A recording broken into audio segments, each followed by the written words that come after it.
Hello there. Welcome to this new podcast called the Extra Slice Podcast. This is your host, Colin, and I'll be here with this new podcast. Sorry, this is new, as I've said about it 3 times, but I want to give this introduction and tell you what this podcast is going to be about. Now, this is a video game podcast, and I'm hoping to do this once a week, probably going to be every Tuesday, hopefully, unless stuff gets in the way. But here are some of the things that we're going to be talking about each week. We're going to be talking about the video games coming out this week, what video games I've been playing, and any recent news about video games, and stuff I'm excited for that's coming up in the future. And again, as I've said 4 or 5 times, this is a new podcast, so please bear with me as we get our, our britches in order, or I don't know, ducks in a row. This is a whole new thing, and I'm hoping that it goes swell. All right, so pardon me if I stumble along the way, if I mumble, if you catch me drinking a beverage like Mountain Dew. It is, in fact, delicious. All right, so to get stuff going off right now, our first thing to talk about is what video games are coming out this week. All right, today's date is July 21st, so here's some stuff coming out this week. All right, we have Avatar Legends, the fighting game, coming out on PC, PS5, Xbox Series X, Nintendo Switch 2, and also on Nintendo Switch. And I believe it is only $30 for the standard game, but there's a more expensive copy that comes with other stuff. I think the DLC, but which is not out yet. That'll come out later. But that is coming out this week for, again, as I said, PC, PS5, Xbox Series X, Nintendo Switch 2, and Nintendo Switch. After that, we have, I'm going to mispronounce it. I'm going to butcher this terribly. Dystagia Mayhem, which is coming out on PC, PS5, Nintendo Switch 2, and Nintendo Switch. And that one, I'm not entirely sure what the price is, but it looked like a pretty interesting game. And then after that, we have Splatoon Raiders coming out just for the Nintendo Switch 2, which has a $50 digital copy and a $60 physical copy. I don't believe it is a game key card. I believe is a fully physical game for $60, or you can get it $50 digital. And then we have a game called The Planet Crafter coming out on PS5 and Xbox Series X. And I want to go back to Splatoon Raiders real quick, because I said that there's a $50 digital on like the Nintendo eShop, or you can go to GameStop, go to Target, go to Best Buy, go to any store you want and get it for $60 physical, or right now, because you still have a few days left, I believe you can pre-order on Amazon the physical copy for $50. That's why I did for this game, and I did it for Star Fox, which came out a few weeks ago. All right, for some reason, Amazon wants you to. Now, I don't know if they want you to, but they're letting you pre-order these physical games for cheaper than what Nintendo is selling. It's kind of, think of a discount, a $10 discount. All right, I believe the reason is because of the variable pricing, because I think Nintendo wants people to go digital. You know, would you rather pay $50 or $60? I think a lot of people are enticed to go for the 50, so I did that, but physical on Amazon. So just a heads up right now, if you want, go to Amazon, Google it up, or not Google it up, search it up, and actually see if it's true, because I know a few weeks ago, that's when I pre-ordered it, and it worked. It was $50 digital pre-order. All right. But those are the 4 games coming out this week. And among all of those, I am looking forward to Splatoon Raiders the most. But I think I'll also get the Avatar fighting game because it does look pretty fun. I don't know. From what I noticed, there's not a lot of characters in it. I think there's like 10 or 11. I could be wrong. It's not a lot. It's not a lot of characters. I know there's going to be DLC, but I think there's like only 5 DLC characters. And I wish there's a lot more because there's a lot of characters in that franchise that I love. And it'd be really cool if they're in the game, but I understand how much effort it goes into making a unique moveset for each character. It's probably a lot of work to make that. So I'll check it. I'll be checking it out. It's only $30 for the standard game. I'll get it for Switch 2. And I'm thinking it'll be fun. It reminded me a lot of Dragon Ball FighterZ, that kind of fighting game. So I'll definitely be looking forward to that. All right. To go off of Avatar, though, I believe this week, July 25th, the movie is releasing early on Paramount Plus. Originally, The movie was supposed to be in theaters. Then it got moved, I believe, to October on Paramount Plus. Then it got leaked, and I think now they're putting it streaming on July 25th. So that's pretty cool. But they're also apparently they're putting it in select theaters this upcoming weekend on July 24th. When I say select, I mean select theaters. It is not a lot. In the U.S., there are 2 theaters you can go to. 2 theaters. You have the AMC Burbank Town Center in Los Angeles and AMC Empire 25 in Manhattan. And so, one's in Los Angeles, California. One is in Manhattan, New York. 2 theaters in the entire United States to go see this new Avatar animated movie in theaters. I don't know if I'll be able to, but I'm definitely going to be watching it day one when it goes streaming. I'm very excited for it. But yeah, if you can check it out in those 2 theaters, it's going from July 24th through July 30th. If tickets are out, they're probably sold out because that's only 2 theaters, and this is a big deal. And I have kind of a side tangent here. All right, so if you've been following this Avatar Last Airbender movie, you know that there were some leaks going on, and which is just terrible. All right, the entire movie was leaked online, and that's just terrible. All right, I can say that I stayed away from that. I saw maybe 2 seconds of a clip, and I did not watch it. I went away from it. I did not want to watch it at all. At first, I thought it was fake, but then the more people talked about it, it was real. The whole entire movie was leaked online too soon, which is that should not be happening. All right, people worked hard in that movie, and their hard work shouldn't be spoiled online. And I think first of all, before even that, it's terrible that it was taken away from the opportunity to be in theaters. I mean, now it's coming in for 2 theaters, but that's a different tangent. The leak should not have happened. But to go off of the movie leak, video games have their own issues when it comes to leaks, and you might know what I'm talking about, because a big one this year was the leaked knowledge that Ocarina of Time remake was going to come out. And this is entirely different from an entire movie being leaked. But what it did was it took away the surprise factor of this game being announced. Like, who would think an Ocarina of Time remake was going to be announced? We already got that on the 3DS a long time ago. We don't need a new one. I mean, I'll take it, but I don't think people saw that coming. So once it was leaked, it just turned into from my point of view, it turned into a waiting game.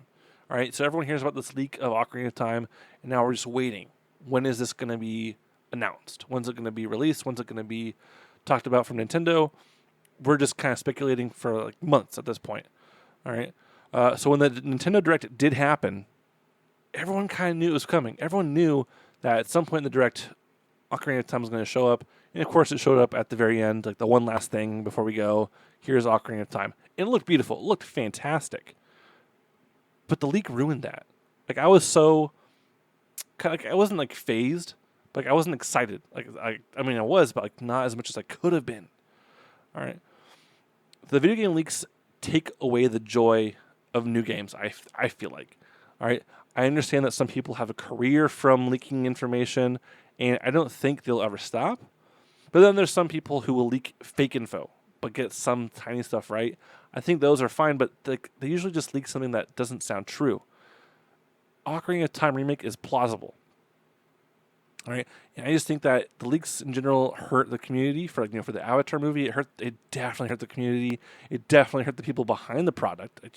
All that effort put into this movie gets ruined because it gets leaked online, and Nintendo, they're probably thinking they're so excited, oh, we have a surprise for our fans. We have Ocarina of Time just waiting. They're gonna love this. For it to get spoiled months earlier, it's oh my gosh, take away the wow factor. This is just terrible. But I'm still excited for the game.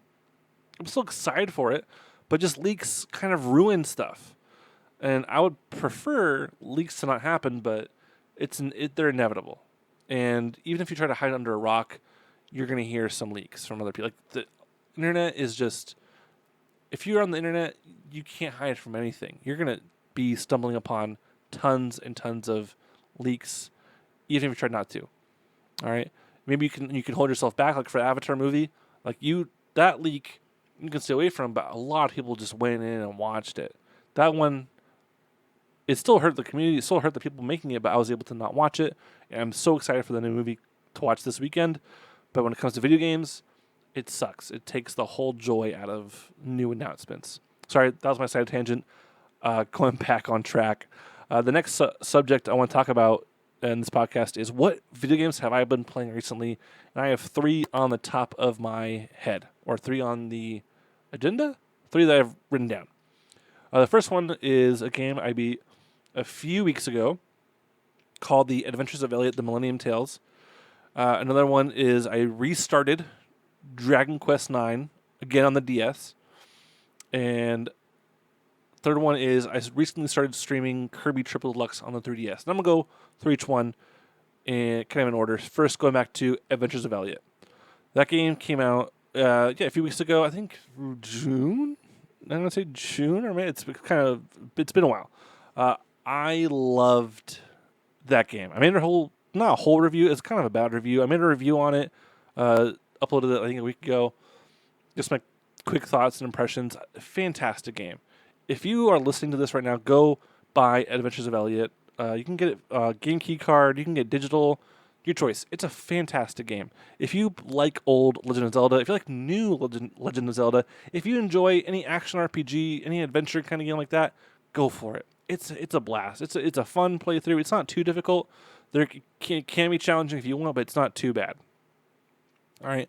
As I said, it's very Zelda-like. Sorry, I keep mumbling here. I apologize. I gotta slow down.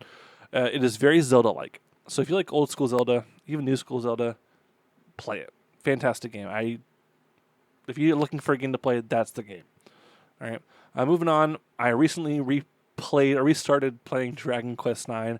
I don't know if I'm gonna finish it. It's a long game, but that might be my favorite game of all time. It's on Nintendo DS. It's called Dragon Quest IX: Sentinels of the Starry Skies. And here's a little story about this game: is that I found out about that game. So when I was a kid, I think it came out in 2009. When I was a young kid back then, I found out about this game from watching Nintendo Week on our family Nintendo Wii. I don't know if YouTube wasn't really popular yet. Maybe I don't know if it was around yet. But we were watching the Nintendo video game news on our Nintendo Wii from their old thing called Nintendo Week. So each week they'd have a new video by their hosts. They're not hosts. Talking about games coming out that week or in the future. And one week that really stood out was Dragon Quest. I was hooked from their advertisements for that game. It looked so fun. It looked so great. It looked fantastic. And so when it came out, I went to a place called Fry's Electronics and I bought it. Or asked my dad to buy it. I can't remember if I was too young or I don't remember what age. I'm pretty sure I asked him to buy it, or I used birthday money or something. Some money saved up. But I remember going to Fry's Electronics and buying Dragon Quest IX. And I was so excited. It came out during summer. So I remember my brother was gone for a few weeks, and we shared a bunk bed. So I would go home. I would be at home. I would kind of like bunker down or like make a fort in the bottom bunk and just play Dragon Quest IX every single day nonstop for like the rest of summer. And what's a bummer though is that if you don't know, Dragon Quest IX is a multiplayer game. Little Colin didn't really understand that, even though they definitely talked about it in Nintendo Week and all the advertisements and trailers. They definitely advertised as multiplayer. I never grasped that concept of playing with people until later in life. So I played Dragon Quest IX solo through the entire game. And that game is intended to play with other people. It's intended to have some sort of party with you as you go through the game. I played through it solo, all alone, no party, just me. And later on, when I replayed the game again, I realized even if you didn't have like multiple people playing with you, you could still create party members like Dragon Quest 3 and just like they're just with you. I did not know that the first time I played it, and I completely made my experience harder, but I still loved that game. It was so good. It is so good. All right. This was my very first Dragon Quest game, and I think it was a great introduction to the series. I highly recommend it. If you have a DS, play Dragon Quest IX. But since then, I have played all of the mainline games besides 10. I have not played 10 yet. But 9 is still my favorite, most likely due to nostalgia. When I played 8, I loved 8. When I played 11, I loved 11. When I played 5, I loved 5. When I played 4, I loved 4. 6 was also good. 1's good. 2 is good. 3 is good. They're all good. 7's good. They're all good. They're all great. I keep hitting the mic. But they're all good. 9's my favorite. 9's still my favorite. If I went back to play, like 11 or 8 or 5 or 4, I might say, oh, this is my favorite. This is my favorite. But right now, 9, I will always go back to 9 being my favorite. I'll always go back to it being my favorite. But Dragon Quest 9, that's the game that needs to be remade for Switch 2. They just remade Dragon Quest 7 again, or reimagined it. Great game. I played it on Switch too. Great game. And they're currently working on Dragon Quest 12. I'm so excited for that. But in the meantime, give me Dragon Quest 9. Please. Please give me Dragon Quest 9. That game needs to be remade on Switch 2. I'll probably make a video on that in the future. But Dragon Quest 9, please remake it for the Switch 2, because people today are missing out on such a great game. All right, and the third game I want to talk about real quick, and won't take too long, is Kirby Triple Deluxe for the Nintendo 3DS. I remember getting this game when it came out, going to GameStop and getting Kirby Triple Deluxe. Fantastic Kirby game. I grew up playing a few Kirby games on my Game Boy Advance and Advance SP, such as Nightmare in Dreamland and The Amazing Mirror. Both fun games. They don't hold a candle to Triple Deluxe. All right, Triple Deluxe. It's a simple Kirby. It's a simple Kirby game. I think, to me, the Kirby franchise, it's an easy series for people to get into, younger ages, older ages. It's super easy to get into, but it's also a good series to challenge yourself. The more you play it, like, there's hard modes. There's real hard modes as you get through the game. Like, you beat the game, it can get real difficult. So I feel like the Kirby series is a good overall level for, like, all levels of players. Like, I am a novice. I am a terrible person. I'm terrible at video games. So Kirby's perfect for me. I'm terrible, but I have a fun time playing it. But on 3DS, there are a few gimmicks for this game that really use the 3D effect. When I was streaming the other day, I could tell that you need 3D to really appreciate these gimmicks.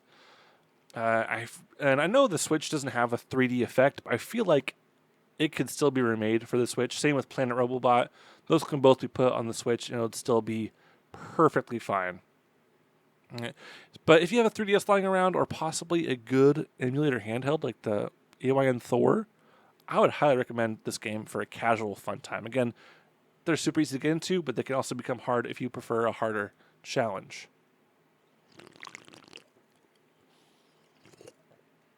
All right, so those are the 3 games I've been playing recently, but here is some video game news that kind of stood out to me.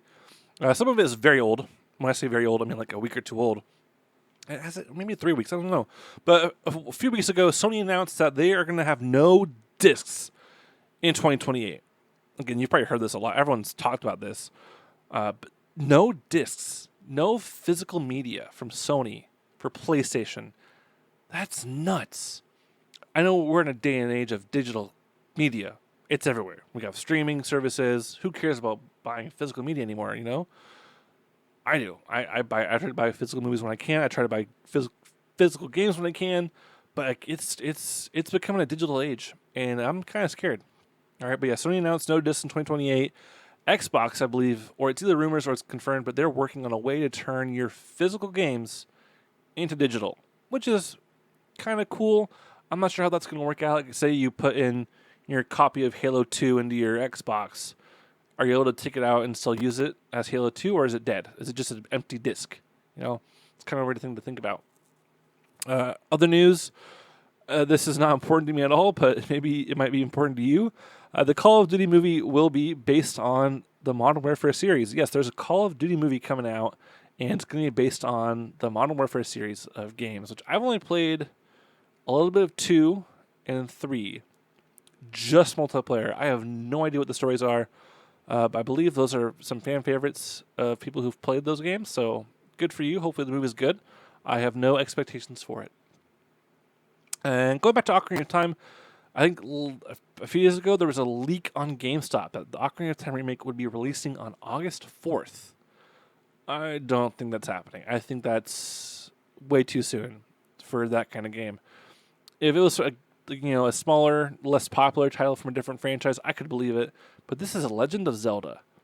I don't think they're just going to shadow drop it like that. That's way too soon. Maybe they'll release like a direct that day. Maybe I don't know.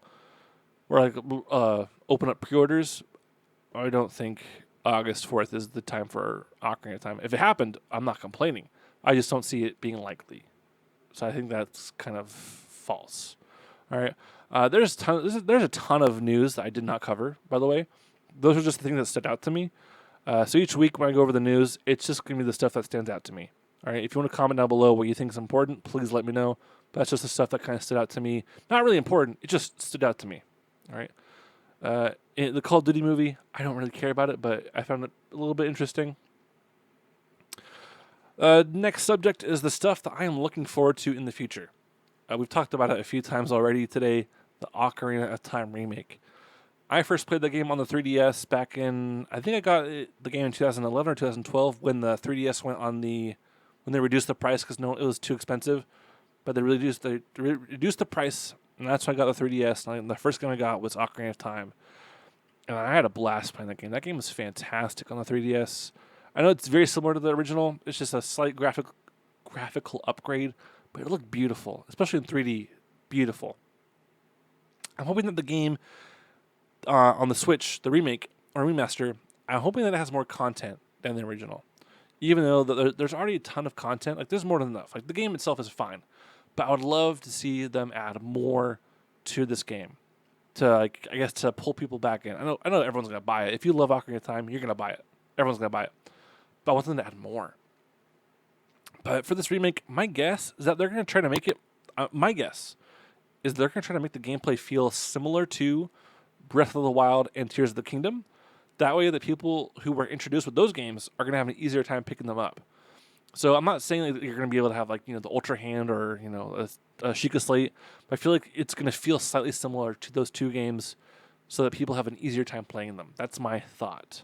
Or it's going to be the same as the original Ocarina of Time feeling, or it's going to be completely different. But no matter what, I'm still going to get it. Another game I'm looking forward to this week is Splatoon Raiders. I haven't played Splatoon since around when Splatoon 2 came out. Back 9 years ago to the date, July 21st, 2017. I played it after that, but it came out 9 years ago to today's date, which is crazy. I used to play some Splatfest with friends. It was a fun game. Didn't get too hooked on it. Never got 3. But I'm really excited for this one, mainly because it is a single-player game. All right, instead of having all the Splat Wars, Splatfest, just splat and ink or paint everywhere. I am more intrigued that this is a single-player story, a single-player game. But I do believe that you can play with your friends. I think how it works is your friends can come along with you when you're out adventuring for treasure, and you're just doing missions together. I believe that you can also request help from random people online, or even go help random people online. That's a pretty cool. I wouldn't say gimmick, but it's a pretty cool mode on playing the game. And one last video game I will mention today is an indie game I'm excited for called Dusk Fade. I keep thinking it's called Dusk Blade. It's called Dusk Fade. The game reminds me of Jak and Daxter, Kingdom Hearts, and other 3D action platformers, which is what they're advertising it to be as. And it looks fantastic. Originally, I think it was just for Steam, but now it's going to, I know, Switch 2 or a Switch, and it possibly is going to other consoles. I could be wrong. But I am really looking forward to it, and Nintendo even posted a trailer for it on their YouTube channel. But I'm having a hard time on getting it either for Switch 2 or for Steam. Because I originally saw it for Steam, and I was going to get it for that, but it's going to be on Switch 2. And I love my Switch 2. The only thing is that it's not physical, it's digital. It's a digital game. I believe it's, I want to say $30. It could be 40. I'm not sure. I think it's not expensive. It's on the cheaper side. It's an indie game. But no, there's no physical. It's just digital. If there was physical, I would definitely, in a heartbeat, get it for Switch 2. But right now, I'm kind of 50-50, either Switch 2 or Steam, because I have a Steam Deck, so I can play it on the go that way. But I do love my Switch 2. I do. But Dusk Fade releases on August 13th, and I will definitely be streaming that when the game comes out. So there are some other games. There are other games I want to play, but I'll talk about them at another time. All right. I wanted to thank you for choosing to listen to this podcast. My hope is to do this every single week on Tuesdays. Each week, again, I'll go over games coming out that week, some recent news that stands out to me, games I have been playing, and stuff I'm looking forward to in the future. There might be some small tangents along the way, like today talking about leaks and how that's kind of ruined the industry a little bit. But right now, comment down below what games you have been playing recently or what games you would recommend to others. All right, thank you so much for listening to the Extra Slice podcast, and we'll see you next week. Bye.